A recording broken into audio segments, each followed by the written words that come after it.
The title of this piece is Changes, Part 1. Now, when movies that featured black people came to Grenada, shown on the silver screen in Reno, Regal, Empire Cinema, Deluxe Cinema, we noted that black people all over the world had similar faces.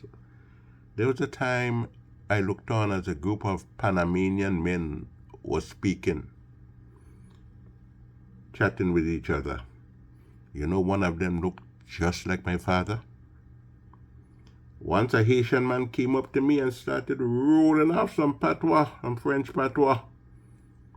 Well, if I had listened carefully to my elders, I would have been able to answer the man in his own tongue.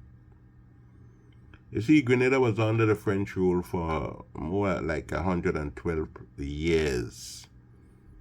But the French patois was never preserved in Grenada. Here and there, you find a few people saying a few words.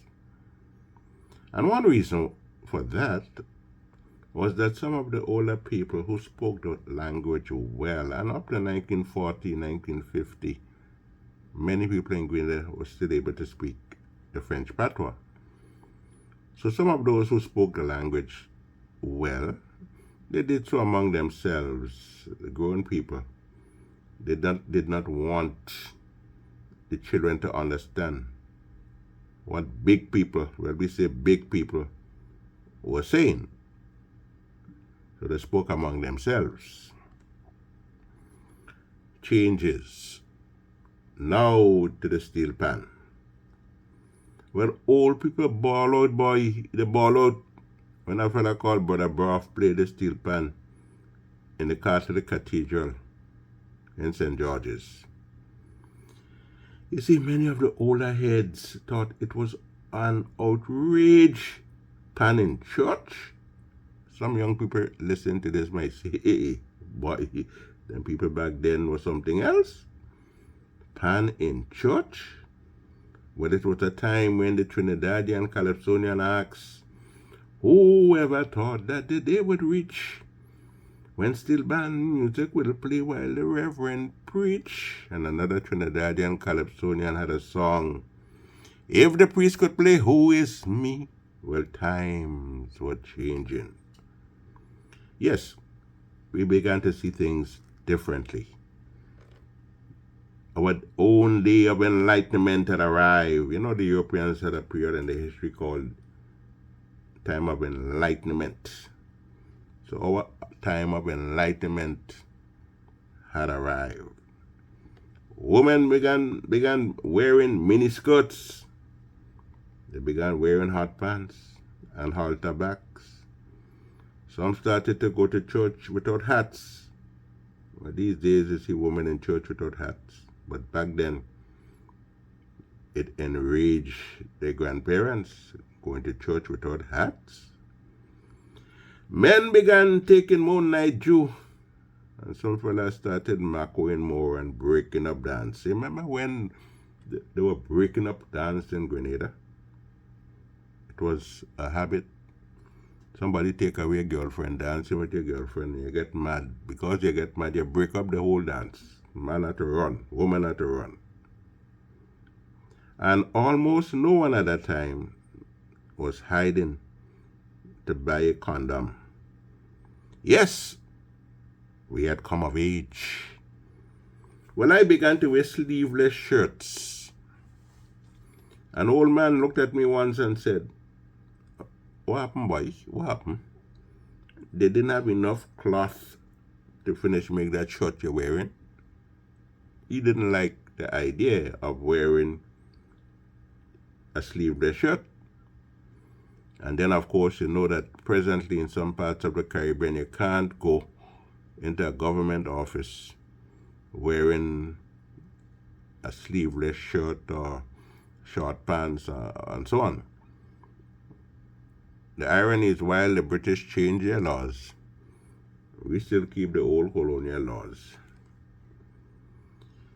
Now, the Catholic priests back then started saying Mass at last in English. So we learned that what they were saying, the words that they were using,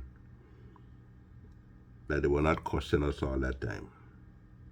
Boy, we used to catch with tail to understand the Latin. So brothers and sisters, you see how things change, but not all change is for the better.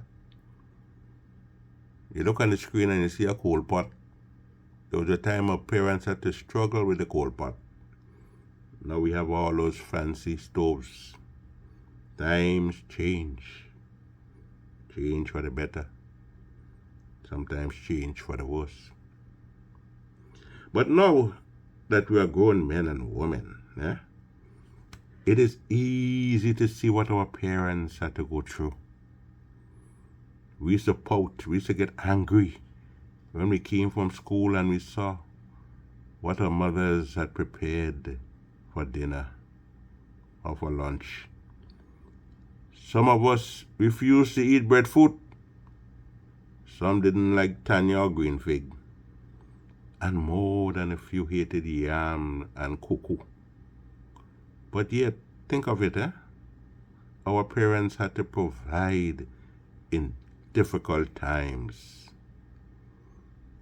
A few years ago, I remember, I threw a piece of logo for a dog in Grenada. The dog looked at me and as if to ask, who the hell are you giving that logo? Not unusual for the dog to look at me that way. When we have farmers planting okra, planting yam, planting dasheen, but they go to the supermarket and buy all the imported stuff, the macaroni, etc.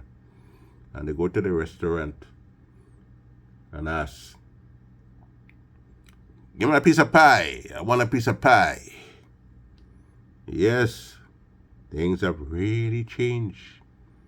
The dog looked at me as if to ask, who the hell you giving that? Even dogs are cutting style these days.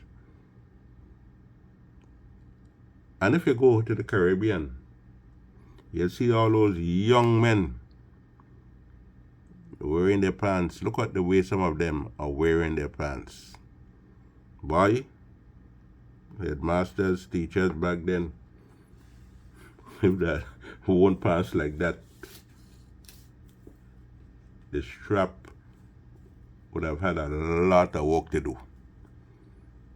Anthony Wendell, the Regs. Change is constant.